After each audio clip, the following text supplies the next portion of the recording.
반갑습니다.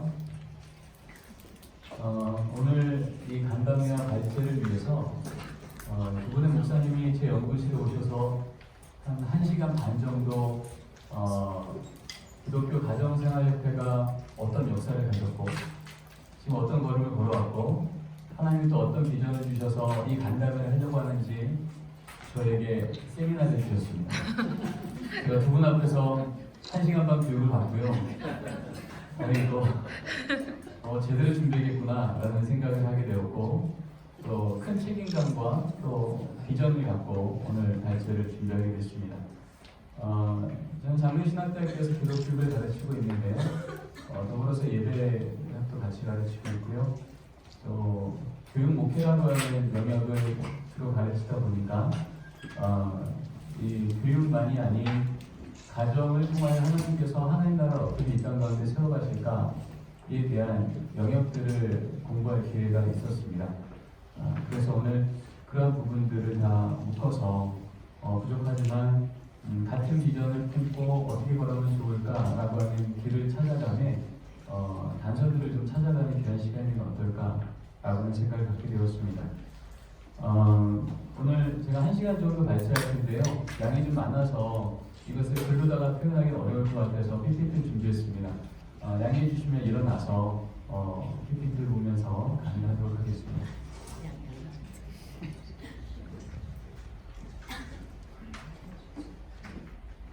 네, 오늘 강의의 제목입니다. 통합적 가정사회 교육과 모형 연구입니다. 특별히 세대가 신앙 전수, 하나님 나라가 이 땅 가운데 이루어지게 될 가장 본질적인 부르심에 대한 부분을 중심으로 좀 한번 나눠보겠고요.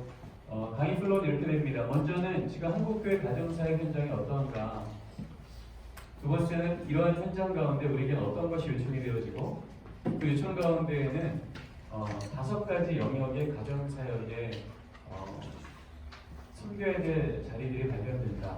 그리고 그것이 발견된다면 하나의 모형을 제시해야 될 텐데 가정사역이 어떤 목적을 갖고 어떤 내용을 가지고 어떤 방법으로 어느 현장에서 해야 될 건지, 그리고 그렇게 발견된 그 영역 안에는 구체적으로 어떤 과제들을 가지고 이제 나가야 될 것인지에 대한 부분을 말씀드리도록 하겠습니다. 간단한 동영상을 잠깐 볼 텐데요.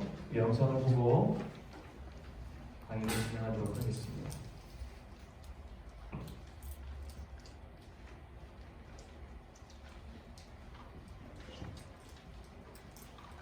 볼륨이 지금 많이 나오거든요. 네, 감사합니다. 현대 신조의 이야기가 이루어지고 있습니다. 다음 세대는 점점 교회에 떠납니다.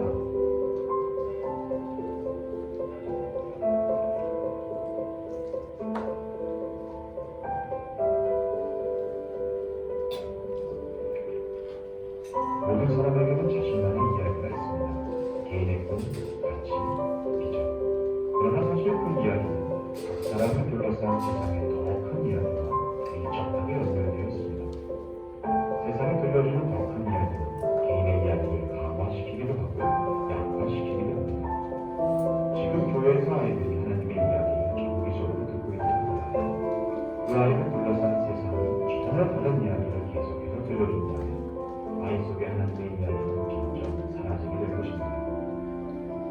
사실 이러한 문제는 교회의 구조에서부터 시작됩니다. 원래 교회는 하나님의 이야기를 함께 나누는 하나의 가족 공동체였습니다. 그러나 시간이 지나면서 현대 교회에는 정돈하는 부서가 생겨나고 다음 세대와 부모 세대는 각자의 장소에서 따로 떨어져 예배하며 서로 다른 이야기를 듣게 되었습니다. 그리고 원래 가족은 하나님의 이야기를 가르치고 전수하는 첫 번째 신앙교육 장소였습니다. 그러나 시간이 지나면서 현대 가정의 부모는 신앙교육에 대한 책임을 잊어버리고 그럴 수 있는 기능도 상실해버렸습니다. 결국 부모는 교회 전문가들에게 자녀의 신앙교육을 맡겨버리게 되었습니다. 이제 아이들은 하나님의 이야기를 교회에서만 들을 수 있었고 가정에서는 같은 하나님의 이야기를 들을 수 없게 되었습니다. 그러면 어떻게 해야 할까요? 이제 교회는 단절된 구조를 다시 커다란 순환의 통합된 구조를 갖고 모든 세대가 같은 하나님의 이야기를 듣고 공유할 수 있도록 해야 살아왔던 신앙교육의 책임을 자신의 것으로 되찾아 가정에서도 같은 하나님의 이야기가 들려주면 계속하여 다음 세대에게 물려주도록 해야 합니다. 하나님이 처음 보도하신 디자인으로 가정과 교회가 함께 간다면 아이들 속에 있는 하나님의 이야기로 다시 쓰여진 것입니다. 가정과 교회가 협력하여 다음 세대의 상 속에 하나님의 이야기가 끊임없이 이어가요. 네, 지금 보았던 이 영상은 우리 한국교회의 가정과 교회에서 볼 수 있는 단면의 모습입니다. 어떻게 보면 가정이 조금 더 하나님께서 디자인한 대로 갈 수 있을까를 연구했던 티모시 펄 존스 교수가 기독부모 4만 명을 대상으로 그렇게 물었습니다. 가정 안에서 자녀들과 신앙적 활동을 하고 계십니까? 참고로 여기에 참여한 4만 명의 기독부모는 모두 다 저는 저희 가정 안에서의 신앙 전수는 부모에게 책임 있습니다라고 동의한 부모입니다. 근데 그 결과는 이렇게 나왔죠. 1위 전혀 혹은 거의 하고 있지 않습니다가 56%고요. 2위 특별한 일이 있는 경우에 나누고 있습니다. 23%. 그리고 거의 소수의 대답만이 저는 가정 안에서 하나님의 말씀과 기도로 우리 자녀들과 신앙을 전하고 있습니다. 여러분, 이게 오직 미국만의 얘기일까요? 한국 성인 기독교 개신교인 1000명을 대상으로 물었습니다. 당신은 스스로 당신의 신앙의 수준을 어느 정도라고 생각하십니까? 2012년도에 물었죠. 그때 인문층, 인지층, 친밀층, 중심층입니다. 왼쪽으로부터 오른쪽이 점점점 믿는 대로 살아가는 것을 고백하는 자라는 거죠. 근데 보면 2012년도 흰색 줄을 보면 이 네 번째 칸 중에 세 번째 칸이 제일 높습니다. 다시 말하자면 중심층입니다. 아니, 친밀층입니다. 나는 그리스도와 가까이 있으며 그분의 인도하심을 의지하는 사람입니다. 근데 딱 5년 만에 내 신앙은 하나님은 믿지만 그리스도는 잘 모르겠습니다. 내 종교는 아직까지 삶에서 큰 비중을 차지하지 않습니다. 얘에 대한 답이 가장 높아졌습니다. 여기 대답한 사람은 모두 우리 부모 세대, 가정에서는 우리 성인 세대에 해당되는 분들입니다. 여러분, 기호식품을 파는 회사도요, 5년 만에 우리 회사의 제품의 선호도가 저렇게 떨어지면 그 회사는 긴급 이사회 총회를 열어야 됩니다. 근데 기호식품 정도가 아니고요, 이것은 내 삶의 중심이요, 내 삶의 목표요, 우리 가정의 우선순위에 대한 얘기다 보니 신앙이 도대체 한국교회 부모 세대에 어떤 일이 있었길래 5년 만에 이런 일이 있을까요? 이게 20년을 단위로 묻었습니다. 당신은 스스로 당신의 신앙과 당신의 삶이, 여기서 삶은 가정의 삶을 포함하는 겁니다. 가정에서의 삶이 일치하십니까? 그 질문에 98년도에 64.7%, 적어도 10명 중에 6, 7명은 저는 믿는 대로 살아요. 그런데 딱 20년 만에 똑같은 질문에 이제는 저는 믿는 대로 살지 않습니다가 절반을 넘어서기 시작했습니다. 이렇게 부모 세대가, 우리 가정 안에 있는 예수 믿는 부모 세대의 신앙이 바닥치면서 일어난 현상입니다. 여전히 예수 믿는 부모 세대 21%입니다. 한국갤럽에서 2015년도 4월에 조사했던 자료죠. 그리고 작년만 해도 우리나라 최대 종교가 뭐로 발표되었죠? 예, 기독교입니다. 물론 탈종교와 현상이 있기 때문에 전체적으로 숫자는 줄지만 비율로 따질 때 여전히 기독교가 가장 높은 종교가 되었다고요. 문제는요, 부모 세대는 여전히 이렇게 교회는 나오고 있으나 그들의 신앙의 수준이 떨어지고 삶과 믿음이 떨어지기 시작할 때 거기서 일어난 현상은요, 우리 다음 세대요, 3.8%입니다. 청년 세대요, 2.19%입니다. 여러분, 우리 선교사 파송할 때 보통 그 나라의 예수 믿는 퍼센티지가 3%에서 5%쯤 될 때 우리는 unreached people이라고 말합니다. 미전도 종족이라고요. 여러분, 저 미전도 종족 얘기가 저기 지금 아프리카 얘기가 아니라는 겁니다. 지금 무너진 유럽 얘기가 아니라는 거예요. 예수 믿는 부모 세대가 이렇게 많은, 세계에서 선교사를 두 번째로 많이 파송하는 170국 넘는 곳에 선교사를 여전히 파송하고 있지만 우리 지금 다음 세대는 미전도 종족의 바닥을 치고 있다는 겁니다. 이제는 목사님들 대상으로 물었습니다. 목사님, 우리 다음 세대 끊어지는데요. 기독 가정이 이제 점점 끊어지고 있는데요. 어떻게 회복해야 될까요? 여기 보면 많은 그동안 우리가 논의했던 얘기들이 있습니다. 재정 좀 투자해야 됩니다. 정책 좀 바꿔야죠. 시설 좀 바꿔야 됩니다. 교사 교육 좀 잘합시다. 교재 바꿔봅시다. 근데 정작 목사님들 대상으로 나왔던 1위의 답은 바로 부모 세대의 교육과 훈련입니다. 30대, 40대, 특별히 우리 다음 세대 교회 앞에 나오는 아이들의 부모님에 대한 얘기입니다. 한마디로 기독 가정에 대한 얘기죠. 이 부모님들이 정작 우리 아이들의 삶을 지도하는데 우선순위를 예수를 중심으로 두지 않으면 그 신앙은 이제 소망이 보이지 않다는 겁니다. 이젠 아이들한테 물었습니다. 중고등부 아이들 500명한테 물었죠. 얘들아, 너희들 신앙에 가장 큰 영향을 주는 요소가 뭐니? 여러분 1위가 뭘로 나왔죠? 어머니가 47.2%요. 저 2위분에 또 누가 계십니까? 아버지요. 9.8%요. 우리 중고등부 우리 아이들 어떻게 좀 살립시다. 우리 아이들 이때 예수 놓치면 청년 되고 이제 또 다른 아비 세대가 될 때 저희들이 신앙 갖기 쉽지 않습니다. 얘기하지만 여러분 그것을 위해서 그렇게 노력하는 우리 선생님들 몇 프로예요? 2.8%. 참 슬픈 얘기입니다. 그렇게 애쓰고 수고하는 우리 선생님들을 정작 아이들 입에서는요, 저한테는 부모가 57%고요. 선생님의 영향력은 2.8%밖에 안 된다. 똑같은 질문을요, 2016년도에 해봤습니다. 참고로 2016년도 이 설문조사는 제가 지도했던 석사과정 학생이 논문을 위해서 서울 안에 있는 500명 중고등부 아이들한테 물었던 질문. 여전히 1위는 엄마고요. 이제 아빠는 사회에서 2위를 등극합니다. 그리고 57%가 70%로 올라갑니다. 여러분, 청소년들한테 있어서 부모가 70% 이상이라면 아동군 어떨까요? 더 높을까요? 적을까요? 당연히 더 높죠.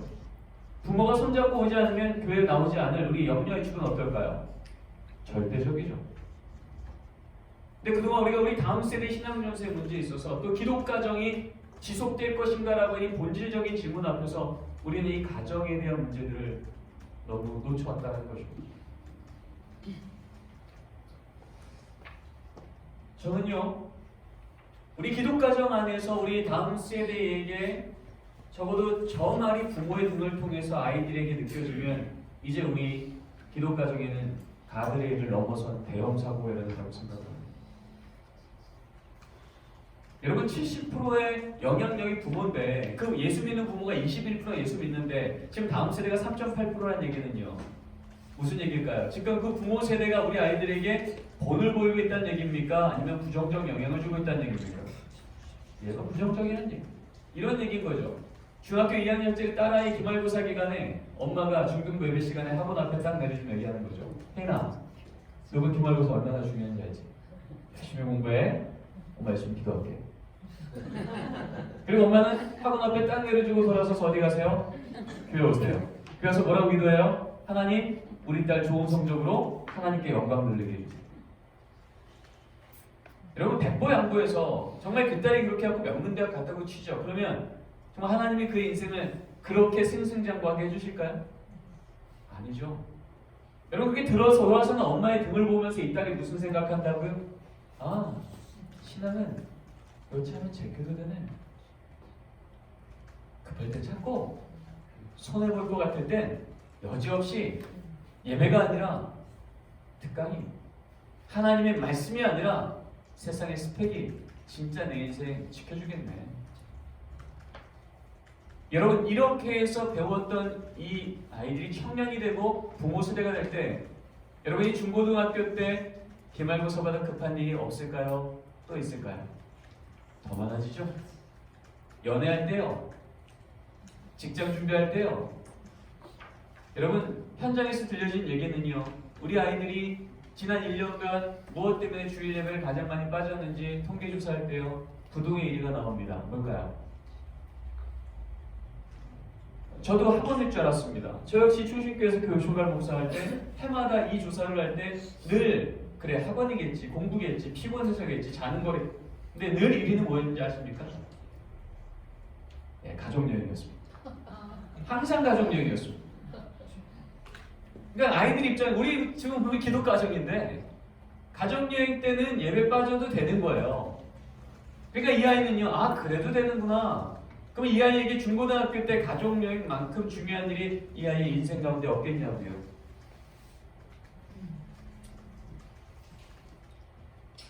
오늘 시간이 없어서 이 얘기는 좀 못하겠고요. 제가 이제 현장에서 부목사로 있을 때의 얘기인데 결국 믿음의 부모 세대가 세워지면서 일어난 변화는 다음 세대들의 신앙에 다시 한번 회복하기 시작했던 얘기인데요. 시간이 없어서 전하지 못하겠고 그런 현장을 보면서 저는 계속 그 질문을 했던 거죠.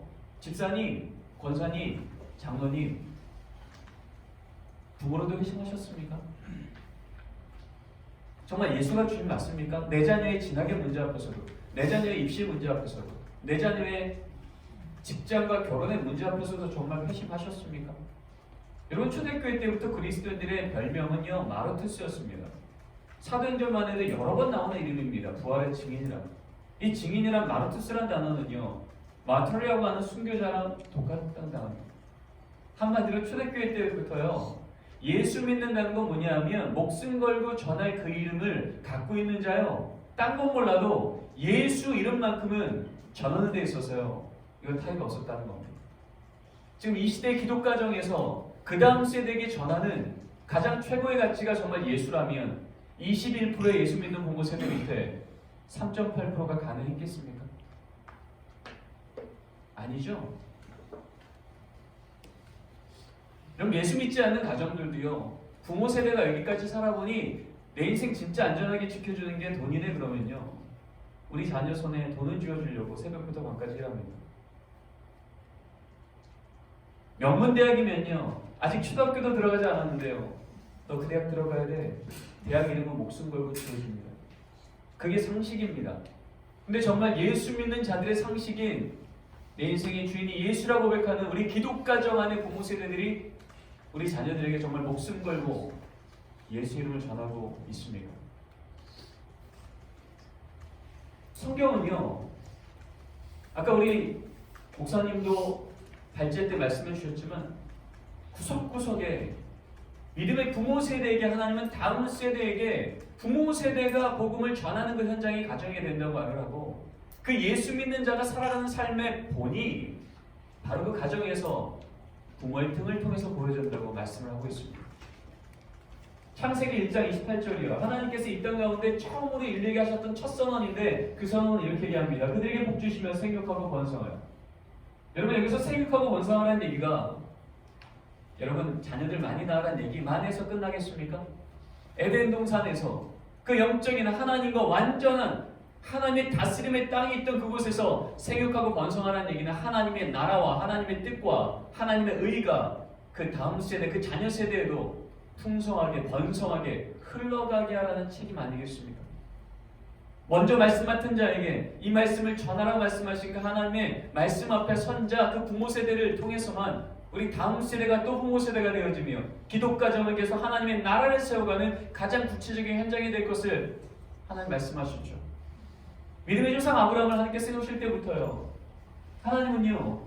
내가 너로 인해 great nation, 내 자녀 세대를 통하여서 너희 가정이 믿음의 명문 가문 되게 해줄게 말씀하실 때 한 가지 전제하셨습니다. 내가 너로 인하여 나의 나라를 이 땅 가운데 세울 터인데 넌 내가 내게 지시할 그 땅으로 가라 말씀하실 때 그 땅으로 왔더니 아브라함이 24년이 지나도록 하나님이 자녀를 주지 않습니다.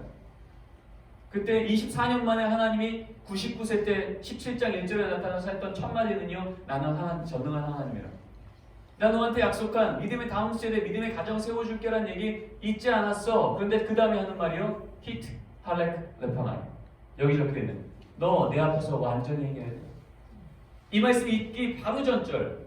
창세기 16장 16절에요. 이런 말이 적힙니다. 아브라함이 86세 때 이스마엘을 낳았더니. 이 얘기 아닙니까? 너에게 자녀 세대 문제가 그렇게 중요하다면서 믿음의 가정 세우고 싶다면서 내가 자녀 안 주는 것처럼 보이니까 나 전혀 알지 못할 때 저 메소포타미아 땅 있을 때처럼 너 네 손으로 이스마엘 빚어낸 거 아니냐? 너 13년 전에 이스마엘 빚어낼 때 나랑 상의한 거 맞냐? 너는 내 앞에서 행하 완전하라. 이 말은요, 히탈레카 레파나이는 한국말로 의욕함이 이런 뜻입니다. 너는 네 인생의 중요한 문제를 내 얼굴 앞으로 들고 나와, 이런 뜻입니다. 우리 가정이 정말 중요한 우리 자녀 세대의 문제, 그 직장 문제, 학업 문제, 그 문제 하나님과 상의해서 지금 결정하고 있냐라는 거예요. 그리고 하나님께서 이 말 하자마자 아브라함은 엎드려졌다고 말합니다. 우리 가정이 하나님 앞에서 회복되지 않는 것, 다음 세대가 언약대로 하나님께서 복주지 않는 문제가 하나님 문제인 줄 알았더니 아니더라는 거예요. 결국은 믿음의 부모 세대의 문제더라는 겁니다. 그때 아브라함은 이름 바꿉니다. 너 아브라함 말고 아브라함 하자. 존경받는 자, 그저 우리 가정, 우리 자녀, 우리 집, 우리 아내로부터 내 가정 잘 건사한 여기 안에서 만족하는 그거 하나님 복주세요라고 말하는 부모는 안 되겠다는 겁니다. 열방의 합이요. 하나님의 나라와 하나님의 뜻, 열방을 향한 하나님의 계획이 그 인생의 목적이요, 방향이요, 기도 제목이 되는 그 합이. 그 부모 세대가 서야 그 자녀 세대에게 내가 기쁨의 다음 세대에 이삭 주겠다는 거죠. 그렇지 않고서야 그 이기적인 신앙만 갖고 있는 부모 세대로는요, 또 이삭 줘도 이스마엘 될 거예요. 그게 하나님께서 믿음의 조상 아브라함 세우실 때부터의 믿음의 명문 가문이 세워지는 원리였다는 거죠.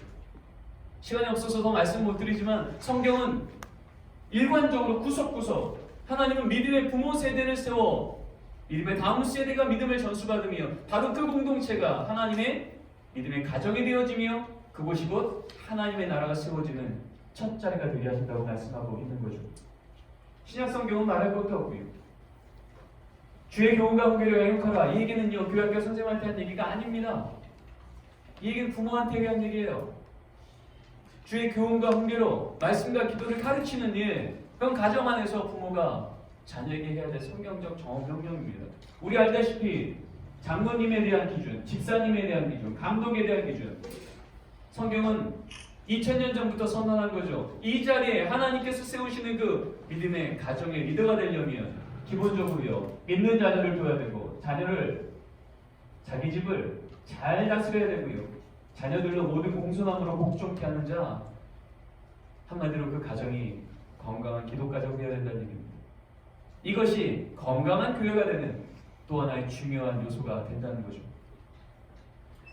2000년 교회사를 잠시 보겠습니다. 초대교회 때부터요, 하나님께서는 그 당시에 강력한 핍박이 있건 없건 상관없이, 세상의 문화가 어떻든 상관없이, 하나님은 하나님이 그 다음 세대 믿음의 가정을 세우고 그 가정에서 믿음의 순교자들이 세워지는 자리마다 명령했던 것은요, 가정의 교회며 공동체가 됨을 기억하라는 겁니다.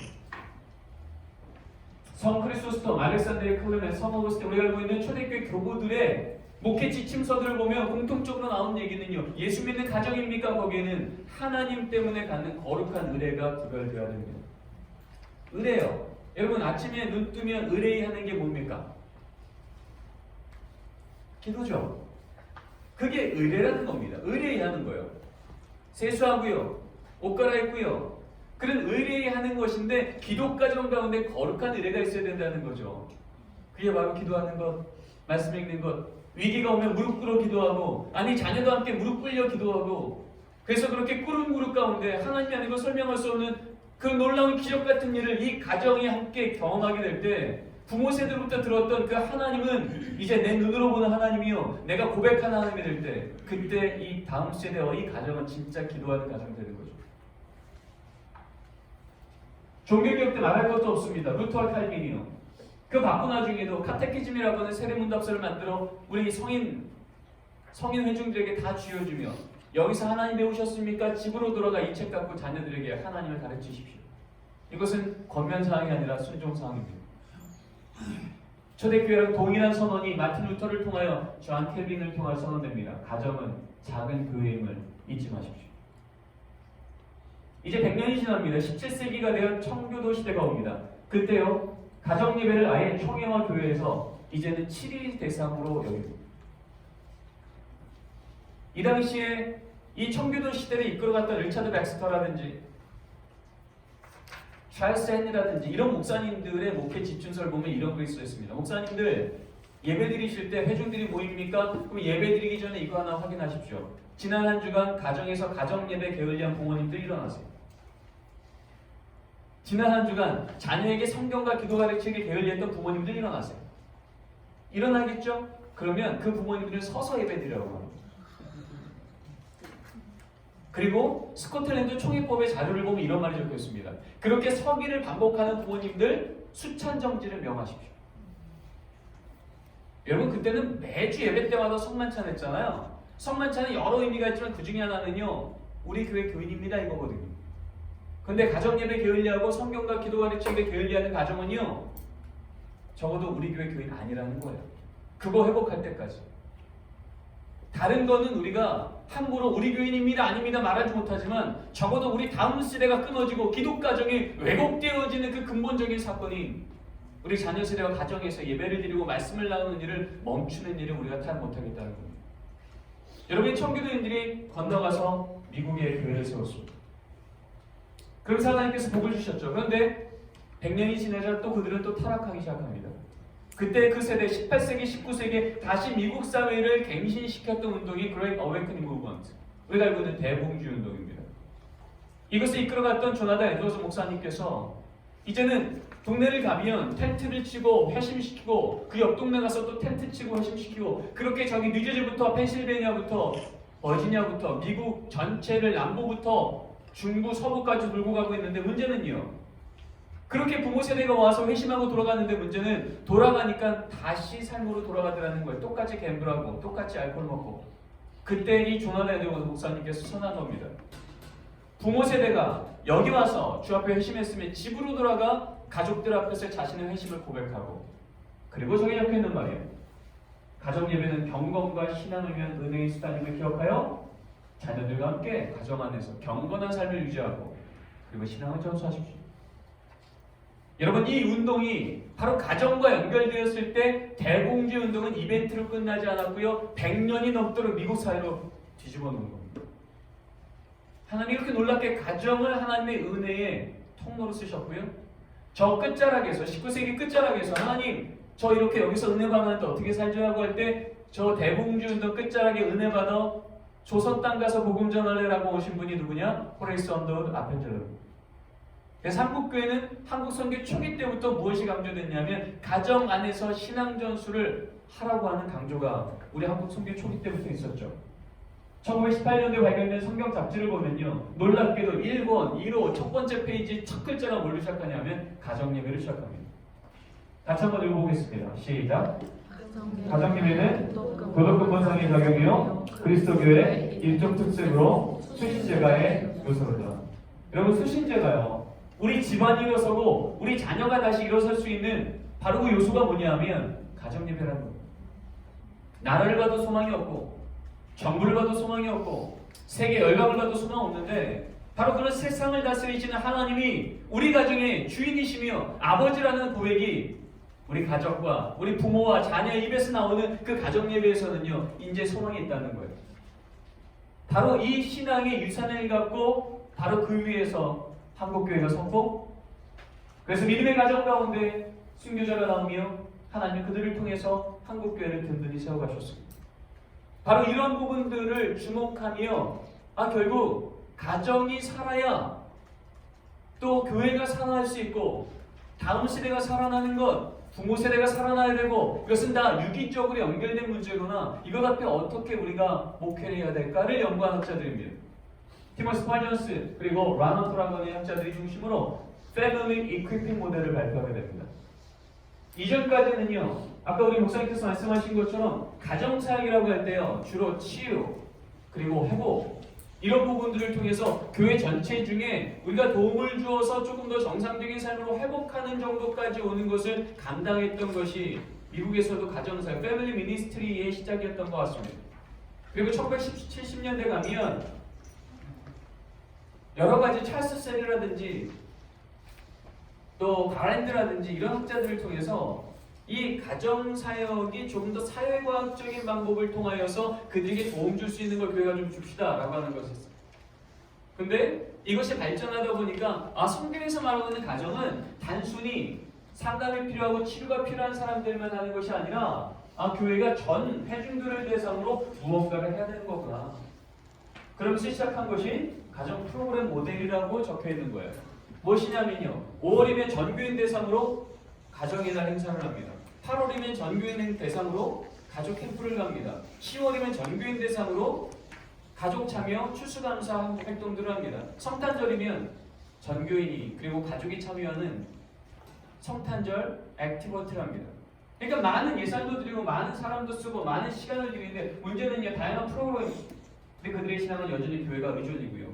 그리고 이렇게 이벤트를 참여하고 집으로 돌아갈 때 그 가정 가운데 별 변화가 없더라는 겁니다. 그러면서 이벤트로는 안 되겠구나. 가정과 관련된 사역이 이제 이벤트가 아니라 커리큘럼이 있어야겠구나.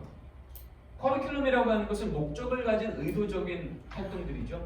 그러니까 똑같이 5월, 8월, 10월, 12월 교회에서 많은 예산과 사람을 들여서 가정을 세우는 일을 하되 연초에 목적 세우자는 거예요. 올해는 기도하는 가정 세웁시다 라는 목적을 잡는 거예요. 똑같이 5월에 가정의 달 행사를 해도 기도하는 가정을 세우기 위해서 4주 행사를 하고요. 8월에 캠프를 가도요. 10월에 감사절을 해도요. 12월에 성탄절을 해도요. 그 목적은 딱 하나. 이 활동들을 통해서 기도하는 가정 세웁시다. 그러니까 그 가정이 조금씩 살아나기 시작하는 거야. 근데 문제는요.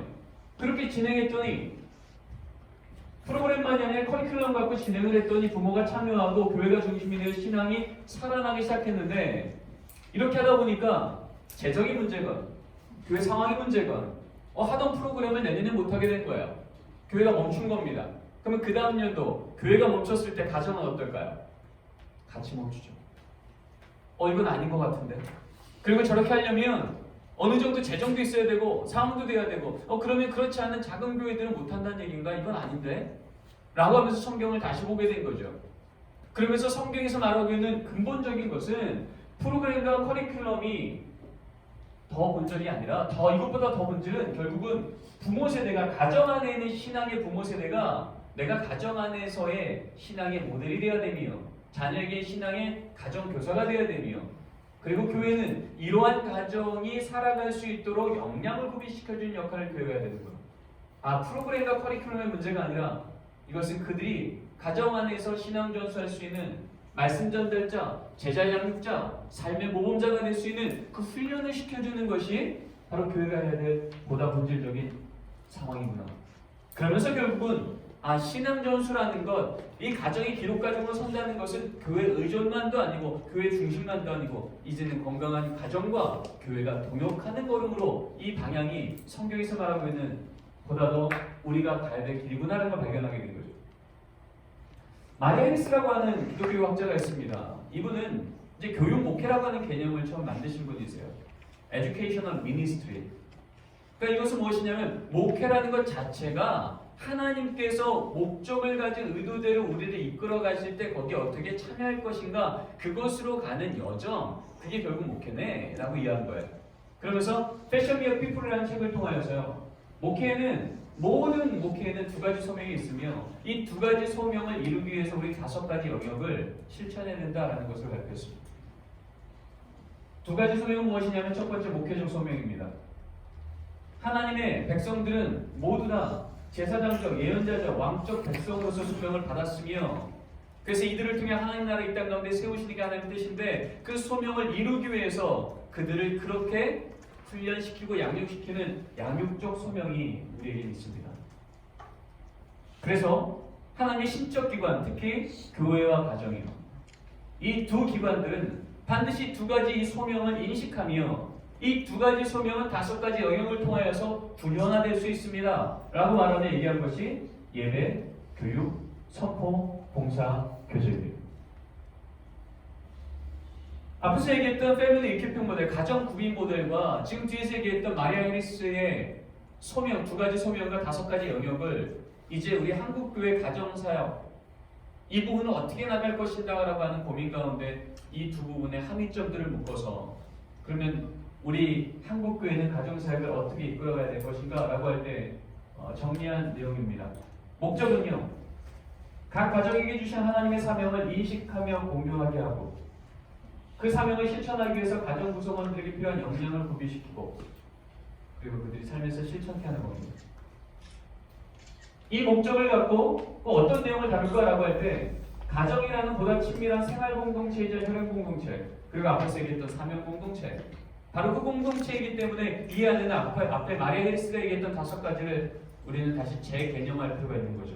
그래서 이것을 다시 5가지로 재개념했을 때 예배, 교육, 봉사, 교제, 상담의 5가지 영역이 발견되었습니다.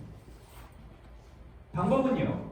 지식과 기술과 태도를 구비시키는 결국 역량교육이 우리에게는 교육의 방법의 핵심이며 각 가정별 삶의 배경과 하나님 나라에서 부름받은 사명에 대한 지속적인 현장 반영식 양육과 지원이 필요하겠다. 이따가 이제 우리 간담회 시간에도 얘기하겠지만 한국교회는 가정이 여러 가지 형태로 분화되기 시작합니다. 이제는 우리가 흔히 말하는 할아버지, 할머니, 어머니, 아버지, 자녀 이렇게 3세대가 살아가는 가정이 많지 않습니다. 여러 가지 형태로 이제 분리되기 시작하고 이제 다양성이 있는 그 가정들, 그 현장이 반영되어지는 그래서 그들이 그 현장 가운데에 필요하고 요청되어지는 사명과 역량들은 무엇인가에 대해서 끊임없이 발견하고 그것을 채워가는 노력이 우리의 가정사역이 나아갈 방법이고요. 현장은요, 물론 가정이 우리가 다뤄야 될 현장입니다. 그러나 이 가정 안에 살아가는 우리 부모 세대와 다음 세대가 그들의 현장 속에서 세워야 될 하나님의 나라. 그러니까 학교, 일터, 세상, 열방까지 포함한 이 영역들이 통합적 가정사역의 현장이 되어집니다. 그래서 이 5가지 영역별 예배, 교육, 봉사, 교제, 상담이라고 하는 5가지 영역이 발견되었다면 여기에 어떤 과제들이 있을까라고 하는 부분을 확인해 보도록 하겠습니다. 첫 번째는요. 가정사역과 예배의 영역입니다. 우리 제목 한번 큰 글씨 같이 읽어보겠습니다. 시작. 믿음의 가정에 예배를 세워라. 네, 이 부분을 우리가 좀 다뤄야 될 것 같습니다. 여기 세부 과제들을 보자면 이런 것들이 있겠죠. 기독 부모의 회심의 문제, 영적 부모로서의 정체성의 문제, 가정예배 성경적 기준과 오해 풀기의 문제, 다양한 가정예배 모형과의 실천의 문제, 자녀 연령에 따른 성경적 대화법, 가정예배 실천할 성경 나눔과 기도 인도에 대해서 우리는 역량 훈련을 시켜줄 때 바로 그 가정 가운데는 가정예배가 보다 온전히 세워질 수 있는 가능성이 보인다는 거죠. 가정예배가 뭘까? 여러 가지 학자들의 정의들을 모아봤습니다. 그때 결국 3단어가 남더라고요. 하나는요, 가족이 모이고요. 두 번째 하나님을 기억하고요. 세 번째는 감사하는 겁니다. 가족, 기억, 감사. 이 3단어면 지난 2000년간 교회사를 통해서 제시되었고 또 권면되었던 가정예배의 본질이 이 안에 들어갑니다. 저는 현장에서 지금도 가정예배 학교를 운영하고 있는데요. 오늘은 그 중에 딱 한 가지만 좀 소개를 하겠습니다. 이렇게 가정예배입니다라고 할 때 기존에 우리 안에 있는 가정예배에 대한 오해들이 너무 많은 것 같아요. 가정예배 드리세요 그러면 마치 주일 예배의 축소판 미니어처로 착각하시는 거죠. 그러니까 가정예배 드리세요 하면 부담스러운 거예요. 아니, 설교 누가 해요? 기도는요? 봉헌은요? 축도 못하겠네? 고민되는 거예요. 근데 여러분 이 가정예배에 대해서 성경에 많은 성경적 텍스트들이 있지만 대표적으로 창세기 13장 4절 5절 가보면요, 아브라함이 가는 곳마다 여호와의 이름을 부르는 제단을 쌓았다는 말을 하고 그 바로 뒤에는요, 롯의 가정에는 양과 소와 장막만 있었다는 얘기를 해요. 똑같이 하나님께 은혜 받겠다고 가고 있는데 가나안 땅 가는데 이 롯의 가정에는 양과 소와 장막만 있었지 하나님의 이름을 부르는 제단이 없었다는 얘기를 해요. 왜 그랬을까요? 양 챙기느라, 소 챙기느라, 장막 챙기느라 내 머리로는 하나님께 복 받겠다고 내 인생 지금 걸고 가고 있지만 사실 오늘 하루에는 가정 예배가 집에 없는 거예요. 이 말 하자마자 이 롯의 가정은 소돔 땅으로 들어갑니다. 아브라함은 가나안 땅으로 들어갑니다. 여러분 이 말씀, 이 중요한 이 가정 예배에 대한 성경적인 본질이 되어지는 이 텍스트 안에도요, 여러분 뭐 30분 드렸다, 조용히 들었다, 가운 입고 드렸다 이런 얘기 없어요. 거기에 딱 3가지만 있습니다. 가족이 모여서 하나님의 이름을 불렀고 감사했다는 겁니다. 그러니까 형식의 문제가 아니고 사건의 문제라는 거죠. 가정 예배는요, 우리 가정 가운데 하나님을 기억하고 감사한 사건이 일어나면 그 가정 예배가 세워졌다라고 하는 인정해 주신다는 거죠. 그래서 가정 예배 안 드리면 노예법으로 7일까지 할 정도였던 그 청교도 시대 때요. 그럴 때 이것을 이끌어갔던 찰스 헨리 목사님의 글을 보면 이런 말이 적혀 있습니다. 가정 예배요, 가족에 모여 성경 한 구절만 읽어도 가정 예배 이미 잘 드린 겁니다. 가정 예배요, 성경 한 구절 읽고 기도까지 했습니까? 가정 예배 더 잘 드린 겁니다. 성경 읽고 기도하고 찬송까지 했습니까? 가정 예배 더 잘 드린 겁니다. 여러분 이게 2000년 교회사 중에 가정 예배가 가장 강력하게 시행됐던 그 시대 리더 목사님께서 지침을 알려줬던 방법이라고요. 근데 우리는 가정 예배 드리세요 그러면 우리 안에 오해들이 너무 많아. 우리 아이들이 떠들면 가정예배 망쳤다고, 성경 한 장 다 읽어내야 가정예배 드렸다고. 아니라고요. 이런 것들을 풀어주는 훈련들을 교회가 감당해 줄 때 가정 안에는 가정예배가 설 수 있는 근거들이 세워진다는 거죠. 이런 것들을 우리 교회가 감당해 줘야 되고요. 이거 저희 집에서 가정예배 드렸던 장면인데 여러분 맨날 이럴까요? 이거 설정 사진입니다. 방송국에서 와서 교수님 가정예배 강요한 말고요. 교수님 댁에서는 어떻게 하고 있어요? 라고 해서 가정스럽게 찍은 사진입니다. 이거하고 우리끼리 얼마나 웃었는지 몰라요. 이렇게 허리 꼿꼿이 펴고 뚫어지게 성경책 보고 이런 일 1년 중에 거의 없습니다. 그러니까 이런 걸 기대하고 가정예배를 생각하니까 가정예배를 못 드리는 거예요. 우리 집은 안 되나 보다. 그렇지 않습니다. 가정예배는요, 가족이 뭐 하나님을 기억하고 감사하는 그 사건 하나님이 우리 가정 가운데 하나님을 기억하고 감사하는 그 기쁨을, 그 찬양을 받아주시고요. 그래서 이런 현장인 거죠. 가정예배 캠프를 하는 거예요. 그래서 1박 2일 텐트 쳐놓고요, 가족들 들어가서 실제로 한번 해보는 거예요. 또 실패한 것들을 또 나눠보고 워크숍하고 이러면서 가정예배 드리세요라는 숙제만 주는 게 아니라 가정예배는 이렇게도 드릴 수 있네요. 다양한 모델들을 제시하고 해보고. 그래서 우리 가정 가운데 우리 가정엔 예배가 있어. 적어도 토요일 9시는 우리 가정에 모여서 하나님의 이름을 기억해 라고 하나만 기억해도 그 가정 가운데 예배가 회복되는 일들이 일어날 수 있다는 거죠. 이거 같은 작년에 추석 바로 전에요, 추석 가정예배 드리세요라고 자료 나눠줄 때 요것만 갖고 안 되는 교인분들 여기 오세요. 강의해 드릴게요. 그래서 추석 가정예배 이렇게 준비하세요 라고 해서 이 교회 자료를 갖고 집에서 유치부 아이 있는 집안과 고등부 아이 있는 집안과 청년부 아이 있는 집안이 어떻게 가정예배를 그 가정 가운데 조금 더 형식이 아닌 사건으로 줄 수 있는지 훈련을 받게 해주는 거죠. 자, 두 번째 영역입니다. 가정사역과 교육입니다. 우리 큰 제목 읽어보겠습니다. 시작. 가정이 신앙 전수의 현장이 되게 하라. 세부 과목들이 이런 게 있는 것 같아요. 가정의 신앙교사로서 부모의 정체성 교육, 연령별 자녀 신앙 양육과 과제와 실천, 인생 주기별 이슈와 기독교 변증론, 학부모 코칭, 조부모 교사 대학, 기독교 세관 교육. 뭐 이런 것들이 가정 안에 신앙 전수를 이루기 위한 교육이 일어나기 위한 현장 과제들인 것 같아요. 딱 100년 전에 평양신학교에서 실천신앙을 가르쳤던 과관련 교수 찰스 클락 교수님이요, 목사님들 교육할 때 쓰던 교과서입니다. 같이 한번 읽어볼까요? 주일학교는 시작. 주일학교는 그 부모의 가르치는 것을 비중하는 것이니 부모가 그 책임을 내려놓고 그 선생이 다 할 수 없느니라. 여러분, 주일학교가 부모 가르치는 것을 책임지는 거예요? 아니요, 보충하는 거래요. 그러면 책임은 누가 지는 거예요? 부모가 지는 거래요. 이게 우리가 100년 전에 평양신학교에서 배웠던 믿음의 가정은 이렇게 하는 거구나라는데, 적어도 그 자녀의 부모가 예수 믿지 않으면요, 그 예수 믿지 않은 그 자녀의 영적 아비에 누가 이 역할을 해야 돼요? 교회학교 교사가요. 적어도 그 자녀의 부모가 예수를 믿으면 그 자녀의 신앙의 책임을 누가 지는 거야? 교회학교 교사예요, 부모예요? 부모라는 거예요. 여러분 아시다시피 2000년 교회사 중에 교회학교 썬데이 스쿨은요, 로버트 렉스를 통해서 200년 전에 시작한 거예요. 1800 넘게는요, 강력하게 신앙전수가 초대교회에서 종교개혁 때, 청교도 때 신앙전수는 누굴 통해 전달됐다고요? 부모요, 가정이요. 가정이 신앙전수의 핵심의 자리였고 부모가 신앙의 교사였다고요. 이게 성경에서 말하고 있는 아브라함을 부를 때부터의 하나님의 명령이었습니다.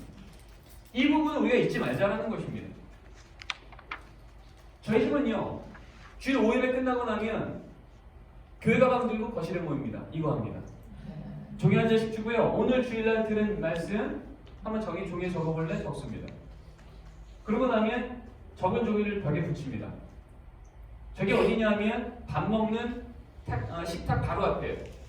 그래서 이렇게 적고 나면 주일 저녁부터요, 밥 먹기 전에 온 가족은 우리 아이들이 오늘 들었던 성경 말씀을 온 가족이 같이 읽습니다. 그리고 기도하고 밥 먹습니다. 그리고 월요일 아침부터는 항상 밥 먹을 때마다 가족이 모이면 우리 아이들이 지난 주일에 들었던 말씀을 부모와 자녀가 함께 기억하며 읽습니다. 월요일 아침 월요일 저녁, 화요일 아침 화요일 저녁, 수요일 아침 수요일 저녁, 목요일 금요일쯤 되면 이 말씀 다 외웁니다. 오늘 아침도 아침 먹을 때 저희 자녀와 같이 말씀 읽었습니다. 오늘 말씀 같은 건 아모스 말씀이었습니다. 여러분 그때 이 말씀을 같이 읽으면서 그 식탁의 자리는 자연스럽게요, 신앙을 점수하는 자리가 됩니다. 이 몇 달 전 저희 집에서 붙였던 말씀인데요, 그는 마음과 정성과 힘을 다하여 섬겼습니다. 요시아 얘기였거든요. 근데 그렇게 이제 글씨를 쓰고 밑에 그림을 그렸는데 싸우는 그림을 그리는 거예요. 그래서 제가 물었죠. 혜인아, 아니 여호와를 이렇게 마음과 정성과 힘을 다해 섬기는데 너 왜 싸우는 그림을 그렸어? 그랬더니 초등학교 3학년인 딸이 저한테 그러는 거예요. 아빠, 말씀 읽고 기도하려고 할 때 내가 맨날 기도사 하는 줄 알아? 아니야. 하기 싫은데 내 마음속에 하기 싫어하는 저 마귀하고 싸워야지 나는 또 말씀도 읽고 기도도 하고 예배도 드리는 거야. 그러면서 저는 그래, 내 자녀의 요 연령대는 이렇게 신앙을 이해하고 있구나. 그래, 얘가 가정예배 드리러 나올 때마다 말씀 읽을 때마다 그냥 의뢰하는 게 아니라 이 안에 치열한 싸움이 있는 거구나, 격려하겠구나, 이런 생각을 갖게 된다는 거죠. 이건 유아부입니다. 손바닥만한 수첩 하나 나눠주는 거예요. 오늘 주일날 들었던 말씀을 이렇게 적어 놓고요, 부모님들한테 얘기하는 거죠. 부모님, 오늘부터 밤에 자기 전에요, 머리맡에서, 우리 혜인이 머리맡에서 오늘 들었던 말씀 한 번만 읽어주세요. 그리고 밑에 기도문에 혜인이 이름 넣어서 축복기도 해주세요. 주일부터 다음 주 토요일까지 하루도 안 빠지고 부모님이 가정에서 기도해 주시면 우리 아이 다음 주에 나는 기도하는 아이야, 나는 사랑받는 아이야, 칭찬받는 아이야, 달란트 줄 거예요. 여러분, 그래서 이 부모는 이 자녀 때문에 매일매일 성경을 읽고 기도를 하게 됩니다. 자기 전에 말씀으로 축복기도 받으며 자는 아이. 여러분, 이 아이가 성장하면서 여러분, 이 하나님의 말씀이 이 아이 마음속에 뿌리 깊게 내기 시작하겠죠. 이런 일들이 가정 안에 일어나게 교회가 도와달라는 겁니다. 많은 예산 드는 거 아닙니다. 많은 프로그램 생기는 거 아닙니다. 어떻게 해도 주일날 들었던 말씀이 가정에서 주중에도 기억날 수 있도록 우리가 도와달라는 겁니다. 이것은 제가 지금 협동 목사가 섬기는 반포교회입니다. 수련회, 우리 아이들이 수련회 때 하나님 만나서 그 은혜들로 인하여서 회심을 경험하기도 합니다. 바로 그 중요한 이 수련을 앞두고 한 달 전에요, 주일날 오전 예배 드리고 나서 광고 시간에 전교인한테 이걸 나눠줍니다. 참여 부분, 기도 부분, 지원 부분. 내 자녀가 그 학교에 있든 없든 상관없이 우리 교회는 우리 다음 세대를 세우고 우리 교회는 기독가정 되는 교회입니다. 캠프 한 달 앞뒀으니 우리 같이 기도합시다. 그래서 전교인은요, 여기 10개 중에 하나에 동그라미 치는 거예요. 그러고 났더니 어떤 일이 생겼냐면 유년부의 아빠 찬양팀이 생겼습니다. 이건 전도사님이 부탁한 게 아니에요. 한 달 전에 그저 부모님들에게 우리 하나님 만나는 중요한 사건 앞에 부모님들 기도해 주세요 했더니요, 유년부 부모님들이요, 나 왕년에 건반 좀 쳤어, 나 왕년에 기타 좀 쳤어, 찬양인도 좀 했지. 이 아빠들이 모여서 우리 자녀들이 유년부에서 배우는 찬양들 배우고요, 율동 배우고요, 모일 때마다 무릎 꿇어 엎드려서 한 달 뒤에 우리 아이들이 하나님 만날 그 자리를 놓고 중보기도 하고요. 그래서 2박 3일 캠프가 저녁마다 아빠 찬양팀의 찬양이더라고, 찬양팀 선생님들 아이들 안으로 들어가고, 그래서 그날 밤에 이 자리에 부모님 와 있든 안 와 있든 우리 가정을 위해서 우리 아이들이 눈물 흘려 기도하는 일을 보게 되었습니다. 특별히 부모님이 예수 믿지 않는 아이들은요, 하나님 우리 가정도 예수 믿는 가정 되게 해주세요. 아이가 거기서 같이 울면서 기도하고, 특별히 교회학교 선생님들은 그 아이들 붙들고 기도하고. 여러분, 이런 일들이 일어나는 것, 그건 바로 우리가 교회에서 조금만 더 세심하게 우리 아이들이 신앙의 양육의 자리, 부모의 자리를 회복시켜주는 거예요. 초청해주는 거예요. 회비만 주는 게 아니라 한 달 전부터 같이 기도하는 거예요. 릴레이 심식 기도할 때 교사만 기도하는 거 아닙니다. 절반은 부모 자리로 내어두는 거예요. 그럴 때 그 가정에서부터 같이 기도하는 가정, 바로 이 일에서 우리 기독 가정은 회복이 된다는 거죠. 이건 연초에 있는 교사원 신예배 때요, 부모님들도 초청하는 거예요. 그래서 부모님들 가슴에 다 저 배지 달아주는 겁니다. 올 1년간 저는 가정에서 신앙의 교사 되겠습니다. 그리고 이렇게 인생의 주기마다 우리 아이들에게 어떤 부분이 가정 안에서 우리 아이들에게 신앙 전수할 때의 핵심인지, 그 연령대의 핵심의 단어들과 또 그 아이들이 해내야 될 과제들에 대해서 부모님들에게 친절히 안내를 해주는 겁니다. 아예 이 교회 같은 경우는요, 지역별 교구를요, 자녀 연령별 교구로 개편해버렸습니다. 지역별 교구로 모일 때는 주중에 구역 모임 40대 후반이 가장 어린 나이대였는데, 여러분 자녀 연령대로 묶어서 구역 모임을 하니까요, 30대 초반도 모이고요, 30대 중반도 모이고요, 40대 초반도 모이고요. 그러면서 물론 이게 자녀 연령 교구로만 한 건 아닙니다. 지역 교구 여전히 있고요. 그러나 자녀 연령 교구로 내가 믿음의 부모로 믿음의 가정을 세우겠습니다, 이 부분에 내가 도움받아야 됩니다 하는 부모님들은 투트랙으로 만든 거예요. 지역 교구도 가고 저 자녀 연령교구도 가고. 그래서 이것을 지금 2년째 시행하고 있는데요. 효과는 매우 긍정적입니다. 세 번째 얘기입니다. 가정사역과 교제입니다. 함께 읽겠습니다. 시작. 가정에 강력한 기독교 문화를 세우라. 네. 교제라고 하는 그 코이노니아는요. 이것은 성경에서 말하는 코이노니아는 아까 우리 목사님이 발제한 내용도 있지만 결국은 하나님이 창조하신 창조 질서가 현실화되는 그 현장을 만들어가는 거예요. 그 안에서 일어나는 게 거룩한 교제예요. 아가페의 사랑이 실현되는 것.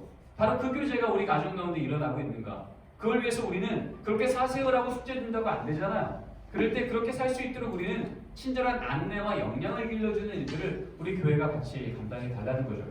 예를 들면 이런 겁니다. 부모 성품대화법, 거룩한 대화의 기술, 의사소통 이론, 절개에 따른 가정문화 세우기, 거룩한 교제 공간 만들기 이런 부분들을 우리가 같이 한번 걸어가 보자라는 겁니다. 이 교회는 애틀란타에 있는 페리미터 처치인데요. 이 교회 같은 경우는요. 여기 맨 왼쪽에 보이는 것처럼 페어런 일베스트라고 하는 게 있습니다. 그러니까 부모 대학인 거죠. 그러니까 교사 되려면 교사 대학 하는 것처럼 적어도 우리 교회 교인입니까? 그러면 거룩한 기독 가정 세우기 위해서 부모님들은 부모 대학 받으셔야 됩니다. 그래서 여기서 무슨 훈련 받냐면 아까 얘기했던 그런 연령별 자녀 지도 훈련도 받지만 또 하나의 훈련은 뭐냐면 지금 얘기한 교제예요. 어떻게 가정 안에 기독교 문화를 세울 수 있을지 그들은 여기서 같이 토론하고 또 아이디어를 얻고 실천해보고 발표를 하고 디브리핑 받고 이런 일들을 이 페어런 유니버시티에서 하더라는 겁니다. 여기는 놀스펀 커뮤니티 처치라고요.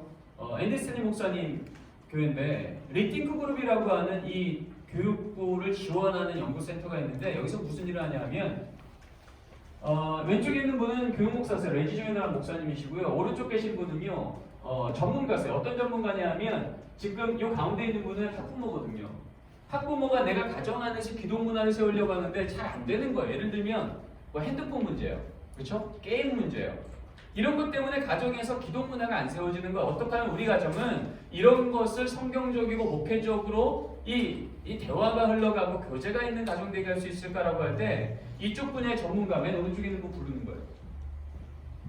그리고 전교인 대상으로요 그냥 그 자리에서 이런 간담회를 하는 겁니다. 이 핸드폰 문제 어떻게 할까요? 이 게임 문제 어떻게 할까요?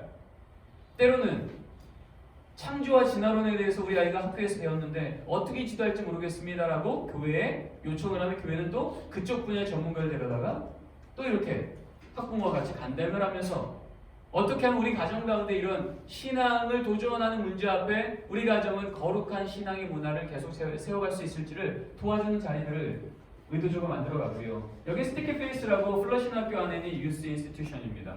여기서 무엇을 하냐면 이렇게 기독 가정 안의 그런 이슈들을 잘 채워나갈 때 필요한 칼럼들을 지속적으로 제공합니다. 이거 칼럼 같은 경우는요 우리가 만들 것도 아니에요. 그냥 만들어져 있는 건 날라주기만 하면 됩니다. 그래서 이 같은 경우도 3 ways to get talking with parents about technology.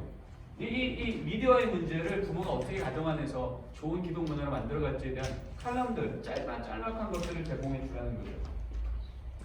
이 교회는 달라스에 있는 레드폰 처치인데요. 이 같은 경우는 자녀가 태어나기 전부터 부모 헌신 과정이 있고요. 유아세례, 그 다음에 가정예배, 초등학교 들어가기 전에 부모는 무슨 훈련을 받아야 되나? 기도, 성경, 예배, 섬김. 자녀가 청소년 되기 전에 부모는 어떤 훈련을 받아야 되나? 순결, 그 다음에 진로, 그 다음에 졸업까지.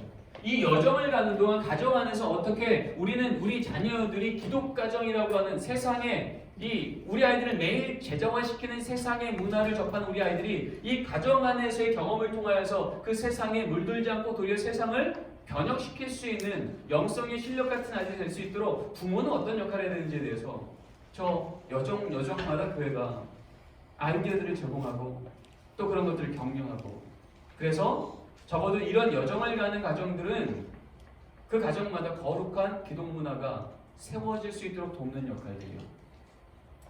제가 말을 이렇게 빨리 하지 않는데요. 지금 5분 남아서 머리가 혼미하지만 계속 가겠습니다.